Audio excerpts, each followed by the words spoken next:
aku nyampe di rumahnya dia. Nah di situ tuh aku mulai curiga. Pas aku masuk, aku melihat Erna tuh wajahnya agak lebam. Tangannya itu kayaknya ada bekas entah pukulan apa-apa tangannya gitu bang. Kayak bekas iketan apa-apa. Ada bekas garetan biru gitu. Aku lihat banyak orang, ada polisi, ada warga, udah penuh. Ya di situ cuman aku hampiri adenya sama ibunya. Astagfirullahaladzim, ini ada apaan dek? Kak Erna kak, kenapa? Kak Erna udah dibawa ke rumah sakit. Emang kenapa? Sakit? Kak Erna udah meninggal kak. Pangira wangiti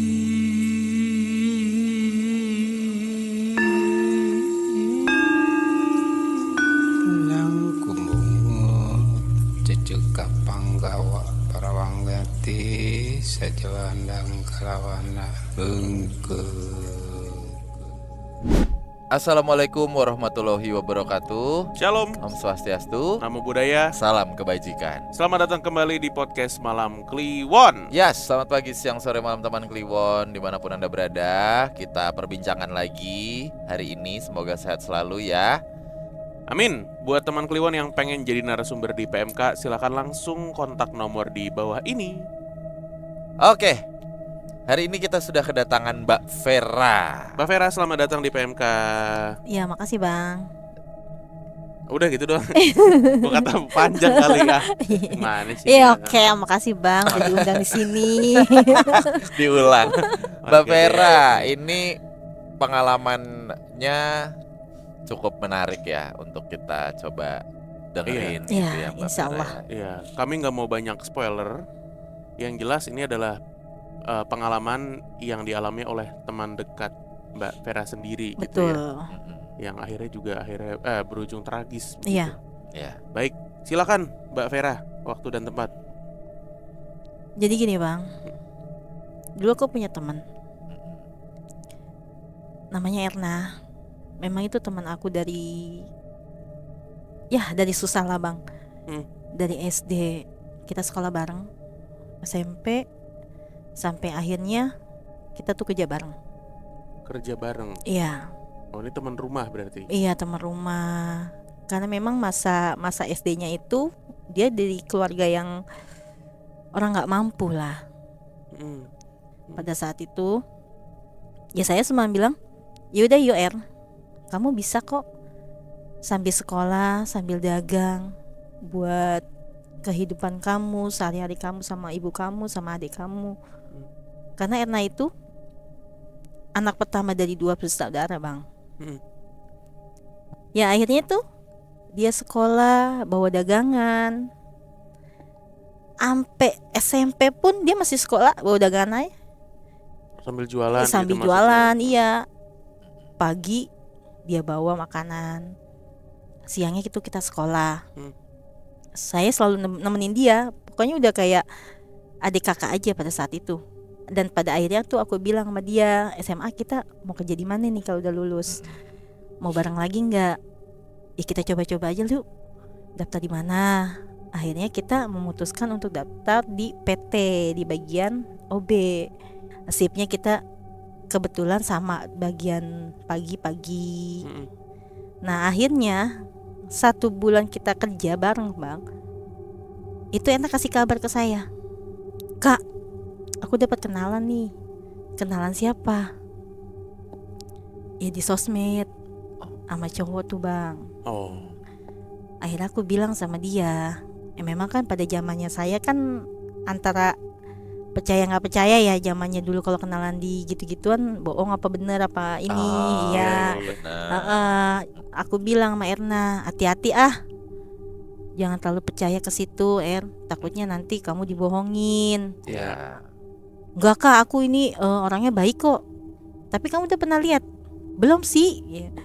Gimana sih kamu bisa bilang baik kalau misal kamu gak ketemu sama dia? Pada saat itu aku bilang begitu sama dia.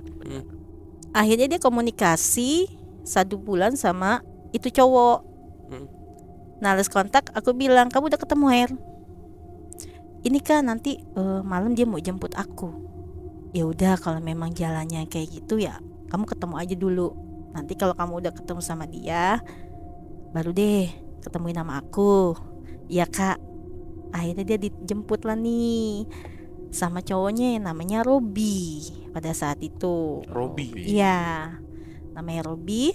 Besoknya ketemu lagi nih sama saya nih kerja. Saya tanya lah nih Erna, gimana Er?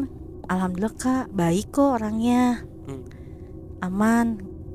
Aku juga sempet mau diajak ke rumahnya dia pada saat itu bang. Terus cuman karena memang waktunya udah malam, katanya besok dia mau ngajak ke rumahnya. Oh gitu, tapi menurut kamu gimana orangnya? Baik kok kak, dia nggak neko-neko katanya. Oh ya udah, nanti kalau misalnya itu kamu temuin nama aku. Iya kak. Nah dia berhubungan nih kak, selama komunikasi, cacatan, pokoknya tuh selalu dia bilang sama aku kalau misalnya komunikasi sama si Robi itu setiap harinya ada kabar apa, ini apa, selalu dia bilang sama aku, cerita sama aku bang. Nah besoknya selang seminggu si Erna ini bilang ke aku, kak, aku mau diajak ke rumahnya Robi, mau dikenalin sama keluarganya. Oh ya udah nggak apa-apa, bagus dong. Berarti kalau misalnya kayak gitu dia baik, dia mau memperkenalkan keluarganya dia, nggak ada gimana-gimana atau nggak ada kebohongan dengan pribadinya dia. Ya kak, ya nggak apa-apa, udah nggak apa-apa, lanjutin aja. Mungkin kan kamu juga tahu yang terbaik buat kamu tuh apa. Akhirnya seminggunya kemudian ketemu sama aku, dia cerita bang, kak, aku udah diajak sama Robi sama keluarganya, ketemu sama keluarganya. Nah kebetulan si Robi itu anak tunggal bang, anak satu-satu dari keluarganya dia. Nah terus gimana? Orang tuanya sih baik kak, cuman gimana ya kak, orang tuanya itu kayaknya pengen buru-buru ngajakin Robi itu berumah tangga, biar buru-buru, iya biar buru-buru punya istri lah bang. Ya terus gimana? Ya kebetulan kan pada saat itu aku yang dikenalin kak. Nah dari pihak ibunya itu, ya udah kalau misalnya memang ada keseriusan, dan nikah aja, kata ibunya Robi gitu. Ya kamu jangan langsung spontan kayak gitu, kamu kan baru kenal, kata aku gitu tuh bang. Nah kenal dia 3 bulan, dapat kabar lah aku nih bang dari si Erna ini, kalau dia diajakin nikah lah dia nih. Nikah sebulan 2 bulan, aku nanyain dia terus, gimana pernikahan kamu? Alhamdulillah kak, aman, baik kok. Selama ini dia, rumah tangga aku tuh welcome aja, nggak ada gimana-gimana. Karena memang si Robi itu waktu itu kerja di kayak Alpa bang, dia kerjanya cuman minimarket ya. Tapi alhamdulillah kan keadaan kamu semuanya dicukupin. Ya alhamdulillah sih kak, dicukupin. Dia juga ngasih nafkah. Ya syukur alhamdulillah kalau misalkan kenyataan kayak gitu. Ya memang sih pada saat dia nikah itu dia nggak tinggal sama si Robi di rumah orang tuanya. Dia ngontrak pada saat itu bang, ngontrak berdua. Karena dia, si Erna itu nggak mau melibatkan dari pihak ibunya Erna dan ibunya si Robi. Dia mau ibarat kata mandiri lah dia berdua. Nah 3 bulan dia menikah, dapat kabar lah dia mengandung pada saat itu. Alhamdulillah ya kak, katanya. Ya udah kamu jalanin aja, kamu jaga baik-baik. Akhirnya dia mengandung 6 bulan. Mulailah di situ tuh bang, ada cenderung ketutup dari aku. Menutup komunikasi, jadi menjauh komunikasinya. Komunikasi cuman welcome dari telepon. Tapi untuk tentang suaminya itu udah mulai ini ketutup. Jadi ada sesuatu yang menurut dia itu nggak baik, tapi dia tutupin, bilang ama aku tuh aman-aman aja, nggak ada apa-apa. Oke. Nah pas 7 bulan itu tuh dia ngandung, aku di telepon nih sama si Erna. Kebetulan pada saat itu tuh aku sip siang bang. Kak, kakak main ke rumah ya, katanya. Emang ada apa? Biar nanti kita kerja bareng. Ya udah. Terus aku jemput kamu apa gimana? Ya kakak ke rumah dulu biar enak. Aku juga pengen ngobrol banyak, kata dia gitu tuh bang. Ya aku datang nih bang, pagi. Aku datang sampai di rumahnya tuh sekitar jam 9:30 lah. Aku nyampe di rumahnya dia. Nah di situ tuh aku mulai curiga.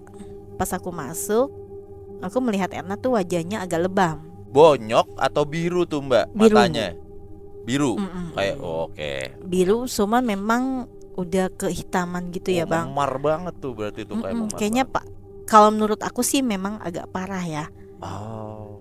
Nah cuman dia bilang, ini tadi aku jemurin baju jatuh kak, kepentok apa sih meja, kata dia sih seperti itu. Tapi menurut aku itu nggak kayak gitu. Kalau misalnya kayak gitu tuh, kalau posisi kepentok nggak seperti itu. Era tuh aku kerja dan dia waktu itu minta izin, kak sekalian ya bilangin izinin aku kalau aku nggak bisa kerja hari ini. Aku nggak enak kan kalau misalnya posisi kerja dalam posisi seperti ini, entar takutnya ditanya-tanya. Ya udah nggak apa-apa. Akhirnya aku izinin lah. Aku kerja masuk siang, tapi di tempat kerjaan aku tuh aku masih bertanya-tanya bang, ini ada apa dan ada kenapa. 3 bulan kemudian dapat kabar kalau dia ngelahirin. Oke, lahirin. Iya, dia melahirkan. Aku disuruh datang lah nih. Ya namanya temen kan habis ngelahirinnya, kak kakak nggak mau datang apa, mau nggak mau lihat bayi ini ya kan. Iya nanti aku libur aku kesana. Akhirnya aku datang nih bang. Pas malamnya dia telepon aku, 2 hari kemudian aku datang lah. Itu ada bayinya. Pas aku ketok pintunya, udah dengar suara bayinya udah lagi nangis. Nah pas aku masuk ke dalam rumahnya, sama hal yang kayak aku lihat pertamanya. Aku ngeliat wajahnya itu sama persis, cuman beda di bagian pipi bibir gitu bang, yang kayak pecah lah, kayak abis ditonjok cuman agak pecah gitu. Bibirnya. Dan dari tangannya itu kayaknya ada bekas entah pukulan apa-apa tangannya gitu bang, kayak bekas iketan apa-apa, ada bekas garetan biru gitu. Nah aku anin anaknya lah, aku negurin anaknya. Pas udah santai-santai, barulah aku tanya-tanya keluarganya dia, rumah tangganya dia, gimana ya kak, apanya, yang gimana apanya nih, kamu ngomong jujur deh kak. Sebenarnya Robi itu udah ngelakuin KDRT sama aku dari semenjak aku hamil 6 bulan 7 bulan tuh aku udah ngerasain tuh kan. Disitulah aku mulain kaget. Tuh berarti yang waktu itu aku lihat wajah kamu itu perbuatannya Robi, bukannya kamu jatuh. Iya kak. Kenapa nggak ngomong sih Di situ tuh aku mulai kaget dan aku bilang sama dia, maksudnya apaan kamu sembunyiin kayak gitu? Ya tapi aku tuh takut kak, kalau misalnya aku ngomong sama kakak nanti kakak bilang lagi sama ibu tuh, ibu nanti timbul jadi kepikiran. Akhirnya aku bilang, jadi gimana sekarang? Memangnya kenapa sih Robi? Di saat dia lagi mengandung, Robi itu kak pulang kerja tuh selalu ada WA nggak jelas bang. Cekcok kak, lah. ya Akhirnya cecok kamu itu kan Hmm. suami aku, masa aku apalagi ngeliat cewek yang ngomongnya tuh sayang apa, respon udah kamu tuh banyak tanya. Nah dipukul lah tuh si Erna bang, emosi suaminya karena Erna tuh terlalu banyak ini itu. Aku kaget, astagfirullahaladzim, apa nggak ngomong? Oke. Ya kan posisinya kan kamu tuh saat itu kan lagi ngandung anaknya dia, kenapa dia tega gitu gitu. Ya kan apalagi sekarang kamu udah melahirkan masih kayak gitu juga. Nah pas sore harinya itu kita habis makan nih bang, sambil ngobrol gitu sama Erna, spontan tuh Erna ngomong sama aku, kak nanti kalau misalnya ada apa-apa sama aku titip ya. Apaan sih? Kok kaget tuh dia pas dia ngomong kayak gitu bang. Maksudnya? Ya enggak, aku mah lagi ngomong aja nih kak, kan kakak udah tahu nih kejadian aku sama Robi. rumah tangga aku sama Robi gimana. Ya iya makanya aku mau ngomong nanti sama orang tua kamu, baiknya tuh buat kamu tuh gimana. Ini udah terlalu Her, nanti kedepannya gimana. Aku bilang sama dia kayak gitu bang. Jangan kak, aku gak mau jadi kepikiran buat ibu aku. Oke. Gak bisa enggak kak, aku cuma bilang sama kakak aja, cuma pesan sama kakak, apabila misalnya nanti kedepannya aku ada apa-apa, aku cuma pesan sama kakak, tolong titip anak aku ya. Oke. Diliatin, tolong dijagain. Ya emangnya kamu mau kemana aku suruh titipin anak kamu. Aku sempat ngomong kayak gitu. Udah kamu tuh ngomongnya ngaco katanya. Iya kak, ya udah ya kita makan aja deh. Kita tuh dia ngomong.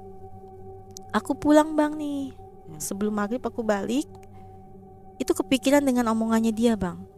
Selalu kepikiran dengan omongannya, kak nanti titip anak aku ya kalau misalnya terjadi apa-apa tuh kayak. Karena kan kalau bahasa aku di kampung aku kayak orang ini bocah kok kayak mau bekasin gitu ya, kayak ngerasa mau ada apa.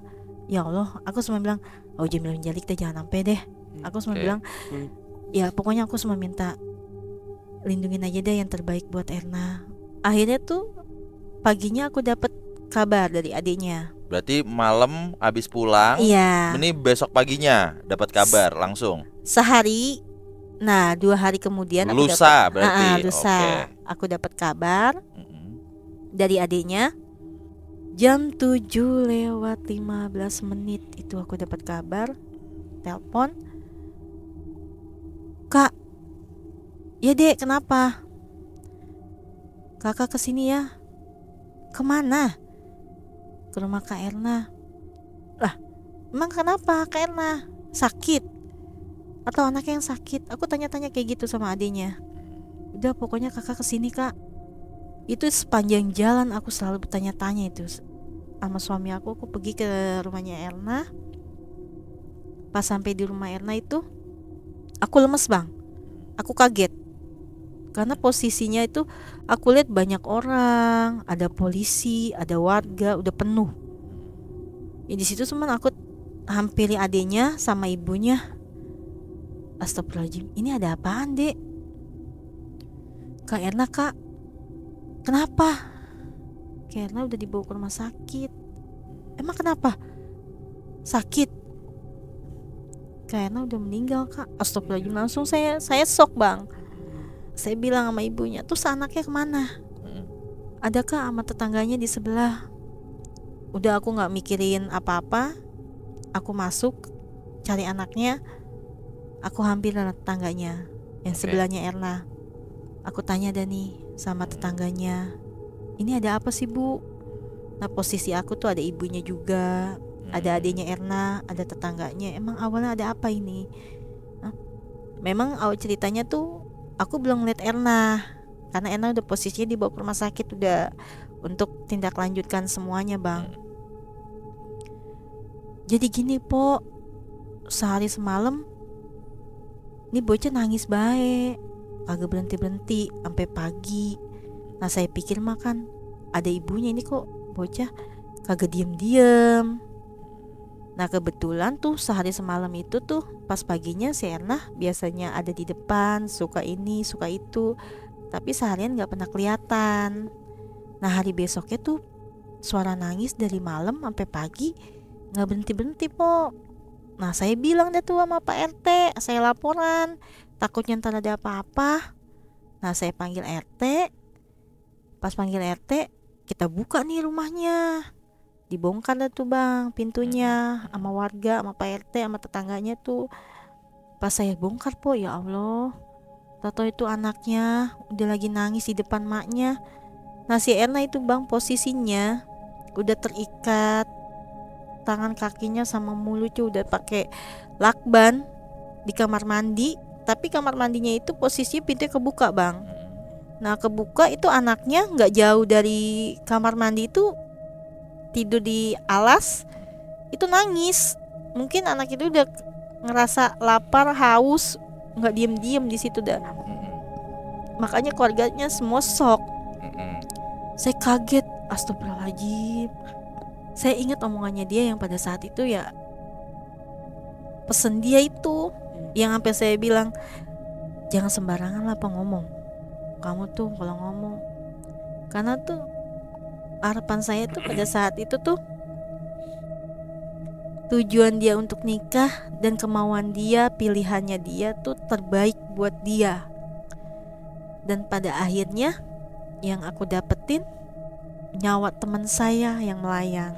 Sebentar, ini berarti diikat, dibunuh? Iya, dibunuh bang. Oke. Entah bunuhnya bagaimanapun aku juga nggak tahu. Oh, nggak tahu sampai Iya. sekarang. Oke. Akhirnya dari warga sih taunya udah diikat, udah dilakban dan Oke. banyak memar lah bang, banyak memar dari mukanya. Nah, aku langsung ke rumah sakit untuk nemuin jenazahnya Erna pada saat itu bang, ngurusin jenazahnya di Erna. Dan aku bilang, ini gimana kak, mau dimandiin di sini atau di rumah? Aku memilih untuk mandiin di rumah bang, karena aku pengen aku yang mandiin, ikut mandiin gitu bang. Pada Oke. saat itu Ke rumah sakit, akhirnya aku urus. urus. Aku bawa balik ke rumahnya ibunya untuk ngurusin semua pemakamannya dia. Dan di situ tuh aku ikut mandiin dia, ngeliat dirinya dia. Yang pada saat itu tuh aku ngeliat dirinya dia tuh luar biasa bang, gak nyangka. Ternyata di tubuhnya itu tuh banyak luka-luka bang, banyak lebam gitu. Jadi mungkin pukulannya dia tuh gak cuma satu. Sampai saya bilang sama dia, ya lu selama ini sembunyiin hal kayak gini gitu. Sampai gue bilang kan, aku kan bilang dari dulu aku tuh pengen kamu tuh nikah, dapat kebahagiaan gitu. Karena tuh aku tahu kehidupan kamu dari kita sekolah sampai kita lulus tuh terlalu banyak kepahitan yang kamu tuh alamin. Makanya kenapa aku rasa bersalahnya di situ bang. Akhirnya aku bilang sama keluarganya, Bu gimana, semuanya lagi diurus. Ya mudah-mudahan secepatnya suaminya bakalan tertangkap. Akhirnya kita pas ngaji bang, itu Erna muncul bang. Itu kayaknya kakak dah. Mana kak? Itu di depan. Lihat deh. Nah, akhirnya saya bisik-bisik sama adenya. Berisik tuh. Oh iya kak, bener itu kakak. Oh, dia yang lihat juga. Ya, karena aku bilangin untuk memastikan benar nggak itu kakak kamu, dan apa mungkin aku aja yang ngelihat atau kita semua pernah ngelihat. Akhirnya kita bisik. Orang pun jadi bertanya, ada apaan sih, ada apaan? Nah, teman-teman aku tuh pada nanya, ada apaan sih Kak Vera? Enggak, itu Erna bukan. Akhirnya tuh pada bising semua. Oh iya, itu Erna. Akhirnya kita fokus deh tuh ngaji. Yaudah kita fokusin ngaji. Di hati aku cuma bilang, udah ya kamu yang tenang, semua lagi diurusin. Aku janji kok bakalan ngurusin anak kamu semuanya. Aku bakalan tanggung jawab untuk semua yang apa aku janjiin pada saat itu. Itu maaf mbak, si sosok siapa Ernanya Iya. ini berdiri aja nih. Berdiri dengan raut wajah, dia sempat ngeliat ke kita bang. Jadi begini dia ngeliat. Pakai baju apa atau baju gimana? putih, cuman gaunnya dia gaun putih, tangannya nggak panjang, hanya seperempat Oh, dari gaun. Iya, gaun putih. Terusan gitu. Terusan. Cuman wajahnya memang kayak wajah sedih, kayak belum mengikhlas dia itu untuk hari itu meninggal. Oke. Mungkin yang dengan wajahnya sedih bang. Aku cuma bilang dalam hati, udah ya kamu yang tenang. Mungkin ini yang terbaik buat kamu. Allah punya jalannya yang terbaik daripada kamu harus disiksa kayak gini, kayak gitu. Mungkin Allah udah punya jalannya yang terbaik buat kamu. Akhirnya kita fokus ngaji, kita ribut.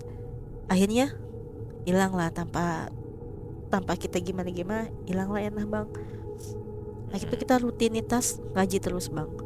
Habis ngaji 7 hari, pas 14 hari itu nampak lagi lah bang si Erna. Di hari ke-14 apa Iya. hari ke-7 ini? Hari ke-7 memang nggak ada. Oh, nggak ada. Hari ke-14 berarti ya. 14 Hmm. 14 dia berwujud lagi, itu cuman aku yang lihat. Aku lagi di dapurnya dia. Pas aku di dapurnya dia tuh, di jendelanya tuh lewatlah dia, Bang. Aku bilang, astagfirullahaladzim. Karena pas aku nengok, dia pun nengok. Ya, astagfirullahaladzim, Erna. Itu pakai bajunya beda, Bang. Bajunya baju hitam. Bajunya baju hitam. Tapi mukanya udah ini sih apa? Udah agak ada senyumnya. Karena memang pas 7 hari kemudian kita dapat kabar kalau suaminya itu sudah tertangkap. Pada saat itu aku bilang, ibu cerita sama aku, ibunya Erna, Per, kalau Robi udah ketangkep. Alhamdulillah, Bu. Di mana? Ditangkapnya di Bogor. Ya udah, terus gimana, Bu? Ibu udah datang ke sana? Enggak, ibu nggak mau. Ibu udah nyerahin ke polisi semua. Nanti ibu juga pasti ke sana dapat panggilan gini-gini. Akhirnya udah tuh, yang penting kita fokus aja dulu untuk tajiannya Erna sampai selesai. Udah 40 hari kita lanjut. Itu aku lewat, Bang. Lewat di mana nih? Di dapur mau ngasih makanan ke orang tajia, Bang. Oke. Ya, jadi tuh aku lewat kamarnya Erna, itu ada posisi anaknya ada di kamar kan. Aku berhenti, itu ada Erna, Bang. Ada Erna lagi duduk. Itu di kasur sambil ngeliatin anaknya di ayunan. Sambil astagfirullahaladzim. Aku sempat berhenti di situ, ngeliatin itu, memastikan itu Erna apa bukan.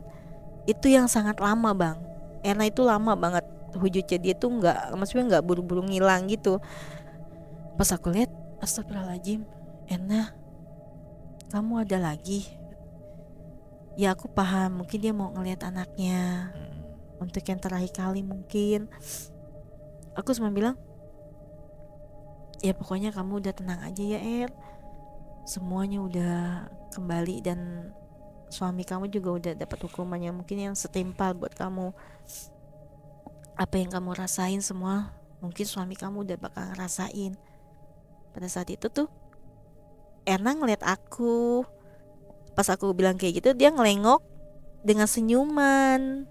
Ya pokoknya menurut aku tuh indah, Bang. Kayaknya dia udah ngerasa ikhlas gitu. Dengan dia senyum kayak gitu tuh, kata-katanya, oh ya Kak, makasih. Kalau menurut aku seperti itu, karena mukanya dan senyumnya itu udah ikhlas banget. Abis aku ngomong kayak gitu tuh, gak lama Erna ngilang. Abis ngasih senyuman ke aku, Hilang dia. ya langsung hilang, Bang. Karena dia menurut penilaian aku ya, mungkin dia udah ngerasa ikhlas. Iya, Oke. udah lega. Iya, Udah udah lega. lega. Dan suaminya pun yang dapat kabar dari Ya udah ketangkep iya, tadi udah ya. ketangkep Masih di lah. penjara berarti sekarang. Sekarang mah udah keluar sih, Bang. Udah keluar. Anaknya berarti sekarang umur Udah berapa gede nih? dong. Udah gede. Udah gede SMA. Udah. Oh. Anaknya di SMA, Bang. Anaknya perempuan. Hmm. Ya memang sih dari dulu tuh setiap saya punya rezeki dari kecil saya yang ngurus. Nah Oh. kebetulan juga saya masukin ke yayasan juga, biar juga ada yang bantuin biaya sekolahnya dia. Karena kan ya makin kesini kan makin biaya makin gede. Jadi semua ditanggung ada dari yayasan. Oke. Berarti tadi dari 40 dan 40 hari akhirnya nggak lama Erna tuh menghilang Iya. gitu ya. Bang. Udah nggak ada kejadian apa-apa lagi berarti di situ aja atau ada Ya lagi? kalau kata ibunya sih semenjak tahlilan terakhir itu masih ada suka, karena anaknya waktu itu masih suka nangis. Oh, oke. Enggak, Cuma maksudnya ke yang ke Mbak ke Veranya. aku sempet ngeliat tuh pas sudah 100 hari aku lagi duduk, Oke. dia lewat, Bang. Oh. Aku lagi ngelamun, lagi duduk di teras aku, bukannya di rumah dia. Pas aku duduk di teras, nah Erna itu lewat depan aku tapi berhenti sama senyum aku ya kan. Mukanya tuh cahayanya ya luar biasa menurut aku tuh. Masih pakai baju hitam tapi. Enggak, baju putih. Baju putih. Ya pokoknya kayak bagus aja gitu, Bang. Kayaknya kayak bukan Erna gitu ya, menurut aku Lebih ya, bagus dari yang 40 hari.